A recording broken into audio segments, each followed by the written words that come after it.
Hello families, Rimpi's kitchen and daily blog চ্যানেলের নতুন একটি রেসিপিতে তোমাদের জানাই আবার স্বাগত। আজ আমি তোমাদের সাথে তৈরি করে দেখাবো লাউ দিয়ে মুগ ডাল, যেটা গরমে খুবই উপকারী এবং পেট ঠান্ডা করে। আর বাচ্চা থেকে বড় সবার জন্য একদম পারফেক্ট রেসিপি। একদম কোনো বাটাবুটির ঝামেলা ছাড়াই তোমরা রেসিপিটি করে দেখতে পারো। এখানে আমি একটা কড়াই নিয়ে নিয়েছি। কড়াইটা একটু গরম হলে এর মধ্যে আমি দিয়ে দিচ্ছি 200 গ্রাম মুগ ডাল। আপনারা চাইলে ডালের পরিমাণটাকে কমিয়ে বাড়িয়ে নিতে পারেন। এরপর এটাকে অনবরত মিডিয়াম টু লো ফ্লেম করে ফ্রাই করে নেব, যাতে পুরোভাবে পুরো দিকটা ডালটা সমান পরিমাণে ফ্রাই হতে থাকে।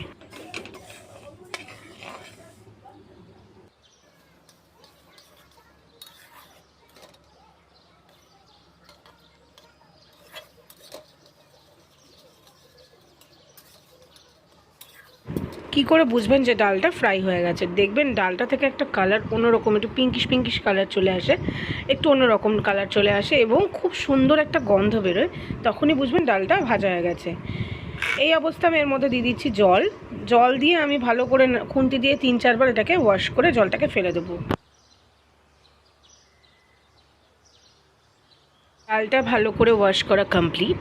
এখন আমি কড়াইটাকে বসিয়ে নিয়েছি গ্যাসের ওপরে। তার উপরে আমি দিয়ে দিচ্ছি পরিমাণ মতন জল। আমি যেহেতু 200 গ্রাম মুগ ডাল নিয়েছি, ডালটা জলটা একটু বুঝেই দিতে হবে, একটু ঘনও না আবার পাতলাও না, এরম করে দিতে হবে। এবার এটাকে সেদ্ধ হওয়া অবধি ওয়েট করব। একটু 5-7 মিনিট পরেই দেখবেন ডালের ওপরে এরকম ফেনা আছে, তো ফেনাগুলোকে আপনি আস্তে করে হাতার সাহায্যে এইভাবে সেপারেট করে দেবেন।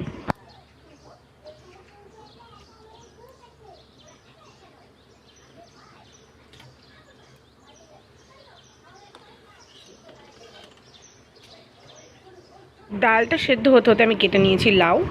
তো লাউটাকে একটু মাঝারি সাইজ করে আমি কেটে নিয়েছি, কারণ একদম ছোট করে যদি আপনারা দেন তাহলে দেখবেন লাউটা গলে যেতে পারে।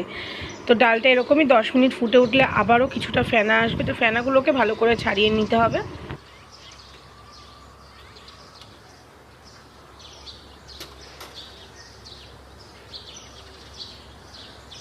ডালটা প্রায় মোটামুটিভাবে যখন সেদ্ধ হবে, 10 মিনিট ফুটে ওঠার পরেই ধরুন একটু ডাল থাকবে বা সেদ্ধ হবে এরকম, এই পর্যায়ে আপনাকে দিয়ে দিতে হবে লাউটা দিয়ে আরও কিছুক্ষণ ফুটে ওঠার পরে লাউটা দিয়ে ডালটা আমি নামিয়ে নিলাম। তারপর একটা কড়াইতে তেল গরম করে এর মধ্যে আমি ফোড়নে দিচ্ছি হচ্ছে গোটা জিরে, একটা শুকনো লঙ্কা। আপনারা 2-3টেও দিতে পারেন, আমি কম দিয়েছি, আমার বাচ্চা খাবে তার জন্য। ফোড়ন দেওয়া হয়ে গেছে, একটু ভাজা ভাজা হয়ে গেলে এর মধ্যে আমি দিয়ে দেবো লাউ দিয়ে মুগ ডালটা।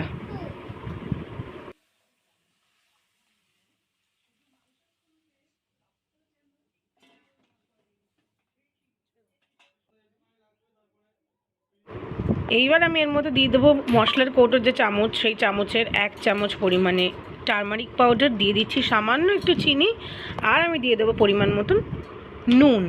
এইবার এইটাকে ভালো করে আমি আরও 5 থেকে 7 মিনিট মতন ফুটিয়ে নেব। যেহেতু রেসিপিটি মুগ ডালের, তাই সবাই একটু হলেও চিনি দেবেন, তাতে জিনিসটার টেস্ট আরও বেশি হয়। তো রেডি। এবার আমি এর মধ্যে দিয়ে দিলাম কিছুটা পরিমাণ ধনেপাতা কুচি। এবার এটাকে আর কিছুক্ষণ নাড়াচাড়া করে নামিয়ে নিলেই রেডি মুগ ডাল লাউ দিয়ে রেসিপি। তো কেমন লাগলো আমার রেসিপি নিশ্চয়ই আমাকে কমেন্ট করে জানিও। আর যদি আমার চ্যানেলটিকে তোমরা সাবস্ক্রাইব না করে থাকো তাহলে প্লিজ আমার চ্যানেলটিকে সাবস্ক্রাইব করে দিও, আর পাশে দেওয়া বেল নোটিফিকেশানে প্রেস করে দিও আমার নতুন ভিডিও যাতে তোমাদের কাছে সরাসরি চলে আসে। তো চলো, টাটা, সবাই খুব ভালো থেকো।